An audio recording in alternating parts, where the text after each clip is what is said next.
Here's one for you. Which sport combines elements of ballet, acrobatics, and real drama?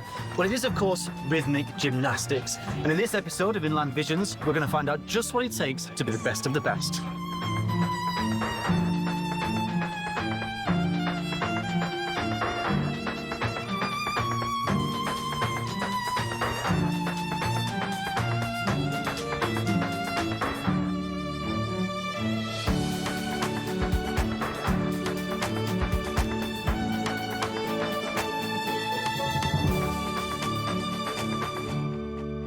Irina Alexandrovna, thank you so much for finding time to speak to us today. Now, rhythmic gymnastics, as you full well know, combines elements of ballet and acrobatics, but it's also a performance. What makes rhythmic gymnastics so unique as a sport? Художественная гимнастика. Rhythmic gymnastics is a sport with direct links to ballet. Here's what I mean. We believe it was created by Isadora Duncan, an American who performed in Russia at the Mariinsky Theatre. She was the first dancer to perform on demi-pointe, not on point. She was also the first to adopt a manner of movement known as free natural body movement. Waves, soft arm swings, those types of movements were outside of ballet technique at the time. Ballet had strictly codified positions. These days, ballet allows for freer body movements and arm positions, which is something they borrowed from rhythmic gymnastics. We also borrowed a lot of choreographic motions from ballet, so we're related that way. During an individual routine which lasts 90 seconds or a group routine which lasts 150 seconds, top-class rhythmic gymnasts perform a mini-play. This showcases the dancer's motions, apparatus work, body movements, a certain number of complex elements, while at the same time channeling the spirit of the music. Let me give you an example. Lala Kramarenko used the overture to the Queen of Spades. It's a very complex piece of music telling the story of two people in love and whose lives end in madness. I'm talking about Lisa and Herman. You have 90 seconds to tell this whole story. The same with group routines. At the last Olympics, our dancers used the Polotsevan dances and a piece by Stravinsky. These two are very different kinds of music, but our athletes managed to create a truly Russian image in just 2 minutes and 30 seconds. And you've also made a huge contribution yourself to rhythmic gymnastics. Originally, it was about doing complex elements to music, but then you introduced very fancy costumes and you turned it into a real show. Why was it so important for you to turn the sport into such an artistic performance? Everything must converge. During my 2 stints as vice president of the technical committee, and back then, Egle Abruzini from Italy was president. She was a very knowledgeable and cultured woman. Initially, she was opposed to all those sequins and multicolored costumes, but I succeeded in convincing her. It's about girls, after all, and I told her that rhythmic gymnastics should be rooted in aesthetics, especially since, as I said to her, her home country is the birthplace of great designers. It would be great if every country tried harder to make their gymnasts look beautiful, and if all dancers had costumes individually tailored to each routine and exercise. She agreed with me. That was when we began presenting beautiful routines set to beautiful music and showcasing beautiful leotards. Well, rhythmic gymnastics, like many sports, is becoming more demanding and more complex. How is it possible for modern gymnasts to keep pushing the boundaries of what's humanly possible? I wouldn't agree with that. It's only here in Russia that we're pushing the boundaries of what's humanly possible. Unfortunately, after Madame Abruzini left, there have been situations where everything instead got simpler. People were complaining about too much complexity. Even today, we got a document saying that a number of elements named after Russian gymnasts, which are very interesting and beautiful, have already been performed by many athletes around the world have been removed from the code for some reason. I was told they were bad for the health of athletes. I don't agree with that, of course.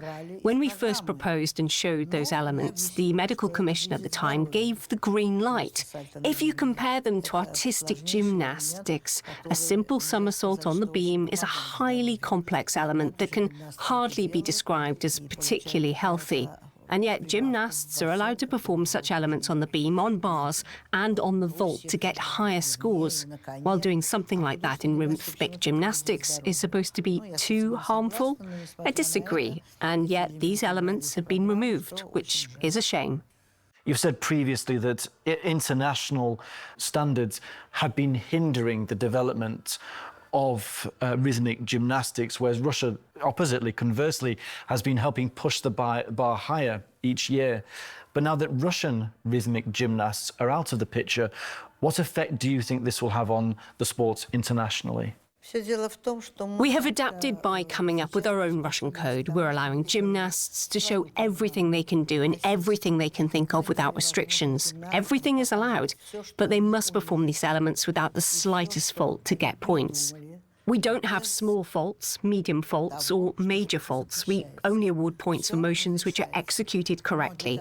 This way, athletes and coaches know that they can only stick to the things they can perform right without mistakes. This is why Russian gymnastics keeps evolving. We've changed our rules to allow routines without any apparatus. Freehand exercises were somehow forgotten, even though they're very pretty. They go back to the routines performed by Duncan herself, who didn't work with the ball or anything else.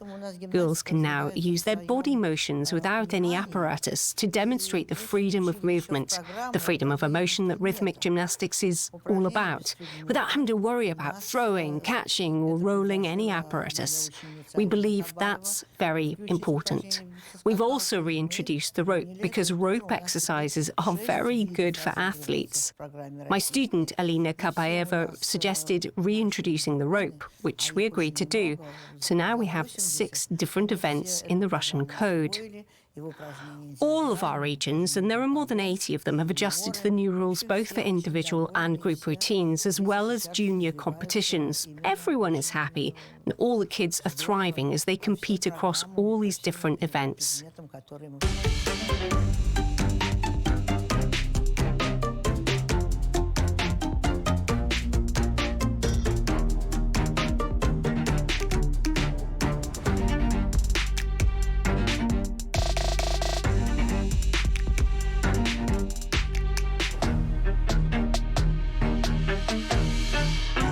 It's a well-known fact that you only take the creme de la creme, the best children under your wing. What is it you have to see in a child for you to take them on? It's true that initially we pick the best of the best, but when a girl starts training, you need to look at how she feels about her routines and rhythmic gymnastics in general. Does she love gymnastics? Is she expressive, hardworking? Does she try hard to do what her coach tells her to do? Does she have what it takes to win and become a champion? There are many factors at play. There's physiology too. How flexible are they? How far can they stretch? Some gymnasts make it to the national team but break under pressure, discouraged by the fact that expressiveness must come from technique and a huge amount of time perfecting the routine. And that brings me on nicely to my next question. Some psychologists have said that when you train children as young as 3 to 5 years old, this almost deprives them of their childhood. But you've said that these children, they're really happy, they're genuinely happy. How do you find the balance between getting the best performance out of a child on the mat while also letting them enjoy their childhood? I have a 2-year-old granddaughter. I recently got a video of her dancing with a little scarf just on her own and singing a folk song. Nobody taught her that. It's in their blood. They enjoy these things. You can't force 3 or 4-year-olds to work hard. They train only for 30 or 40 minutes. They're not made to do complex things or struggle towards something. It's like a game to them. Over time, however, this evolves into mastery. Not everyone will make this transition. Those who can't keep up switch to a different sport, which is also fine, and something we support. Anyway, it all starts with a girl learning how to hear music, how to make elegant moves and walk gracefully. All these things are very important for future brides, mothers, and a woman. So do you have to be born a rhythmic gymnast, or can you become one if you work really hard at it? No, you can't achieve it by learning alone. You need to be born with this talent. However, as I told one of my gymnasts today, going uphill is very hard and it takes a long time. But rolling downhill only takes a moment, just 1, 2, or 3 days. That's why you need to keep working all the time. Still, without talent, without certain physiological and emotional qualities, there's nothing we can do. We can nurture these qualities.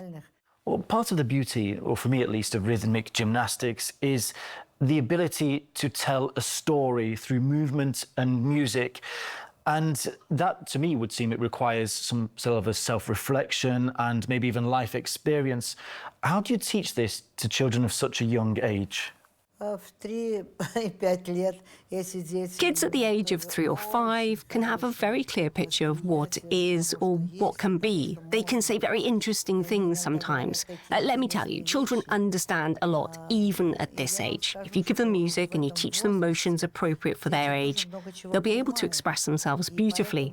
Even adult gymnasts shouldn't be made to work with something that doesn't fit their character. Irina Viner, for instance, could never work with stern, tragic music. Even when we used Carmen, we selected happier, more upbeat parts like gypsy dance, all in 90 seconds. But that was when she was a grown-up. Young girls I work with are all very excitable and expressive, so they should be given appropriate music. A young child certainly shouldn't be made to work with a concerto or a symphony that they can't channel well, even if a coach likes it. The coach should be guided by the child's feeling, but it takes a gifted coach to do that. Well, as you said, a lot of this does obviously depend on the expressiveness of the gymnasts. How do you get them to reveal their true emotions during the performance? Or do the emotions come out as they're doing the performance themselves naturally? Yes, you're right. You need to get into a state of flow. That's what I always say. The flow of music, the flow of what the music is telling you. The job of a coach is to explain to the gymnasts what she is supposed to feel working with this or that music piece. Take the Polotzian dances. It opens with beautiful and tender Eastern girls dancing. The coach needs to explain this, that the athlete is supposed to smile and move very softly and flexibly when performing to it. The second part is a dance of male warriors. They jump and they make all kinds of sharp movements. The contrast between a girl and a warrior creates the desired effect. But again, it all starts with the coach analysing these emotions. Who will then pull the gymnast into this flow? Unfortunately, it's not always possible.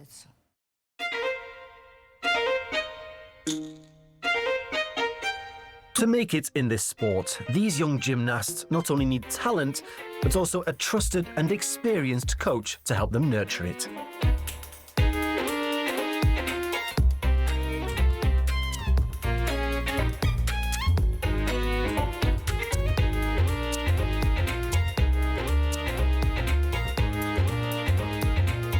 So what do you tell your students before they go out onto the mat for a competition? I used the system which helped me a lot back in the day when I was preparing for the Olympic Games. Miss Viner kept telling us that we should focus on our own thing, get into the flow, and just do our part. This is a system which has stood the test of time at the Olympics, so my students hear the same words from me as they go out onto the floor.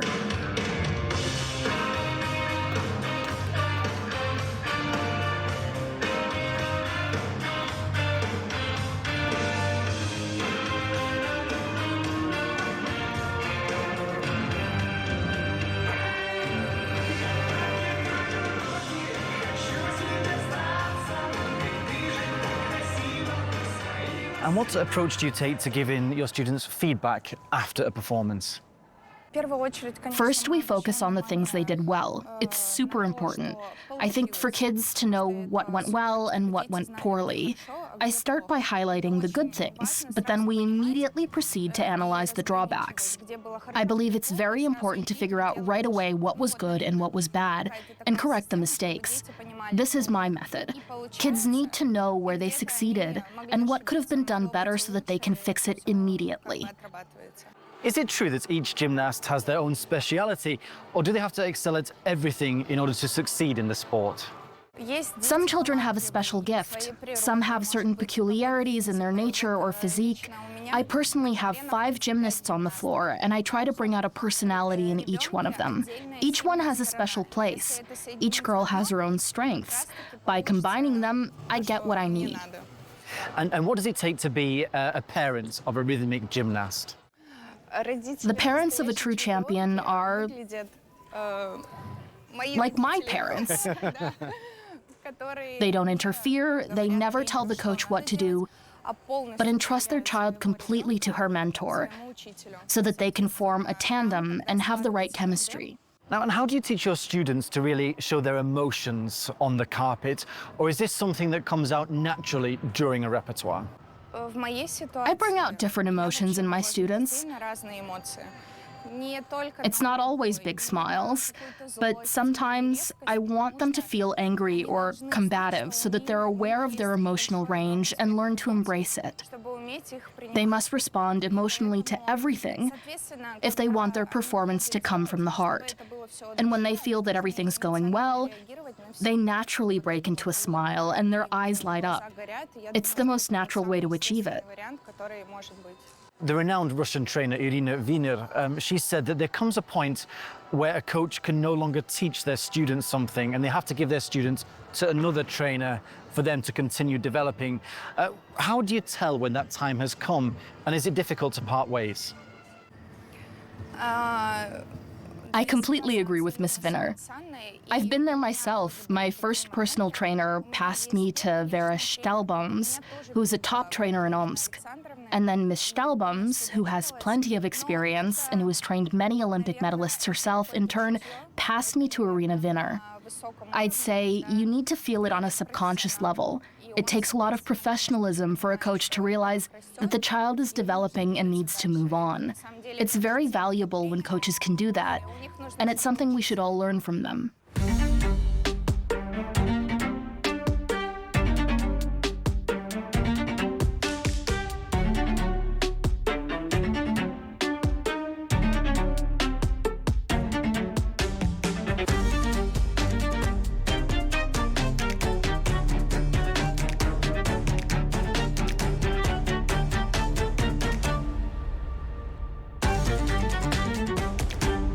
Some of your children even call you mom or mother, because you don't only just teach them rhythmic gymnastics, you also help mentor them in a certain way, even bring them up. Where do you draw the line between the coach, Irina, and the mother, Irina? Nowhere. The mother stops nowhere. That's because children have a very strong sense of justice and in some ways are very cruel. What I mean is that they immediately notice whether they're being told the truth or not. Children, especially little ones, immediately realize if they're being given a pat on the head for nothing, and they move away from a person who does that. When, however, you tell them that they make mistakes, when you tell them to do something over and over again, when you make a comparison that may seem unpleasant to an outsider, I can afford to do that, it shows them that, here's an example. I told one of my girls, look at yourself, you're so pretty, you have luscious eyebrows, you have blue eyes, you're a real beauty, but you move like a cow. And so she's forced to choose. Will she be a beauty with blue eyes or a cow? She chooses to be a beauty, of course, and immediately does what I ask her to do. Their feelings may be hurt at first, but then they come and hug you, thank you, and wait for your kiss. When they tell me I'm their second mother during competitions, it makes life worth living. When a kid calls you mom, it makes your life worthwhile. I can only imagine. You've also said, Irina, that it's not so much the competition that matters, it's overcoming yourself. But winning must still be important in these events, getting a place on the podium. You see, overcoming yourself is an Olympic motto, just like faster, higher, stronger. So you never look at your competition. Look at yourself. Will you be up to the task you and your coach set for you? If you are, you'll win first place. This is obvious. Yeah, and not just in rhythm gymnastics, but maybe for life itself. Finally, I just want to ask you one last question. You're one of the biggest, if not the biggest name in rhythmic gymnastics, but you often say, I'm nobody, and you have that in your autobiography. Why? It's true that we're very successful. I've led Russia, with God's help, of course, to 51 Olympic medals and 416 World and European Championship medals. This is a significant result. But I know that every person who has reached certain heights received this gift, this talent from up above. I always tell my students I'm just a conduit. I'm told by a higher power what to do, so I can relate it to you. And this is what I tell my girls. As soon as you get off the podium, you need to tell yourself right back to square one. When you're on the podium, you're the champion. But when you're back down, you're nobody again. This is how it goes.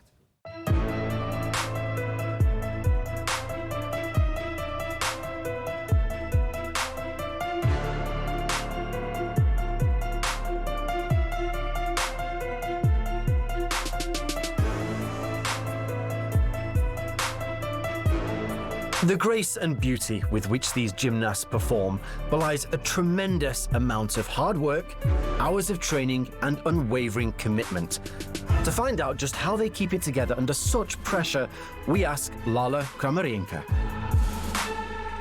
Lala, tell me, when you perform, how much of it is about competing with others, and how much of it is about competing with yourself and pushing your own limits? Our main challenge is, of course, to push ourselves to the limit. Irina Alexandrovna keeps telling us that being yourself is part of the Olympic motto. Then there's competing with the other athletes. At the end of the day, it's about proving to yourself what you can achieve. Apart from the physical side, can you tell me a bit about the more unusual aspects of your training? Irina Viner said that some gymnasts even learn poetry off by heart. It's up to you if you want to learn poetry by heart. But Irina Alexandrovna fosters our spiritual development as well.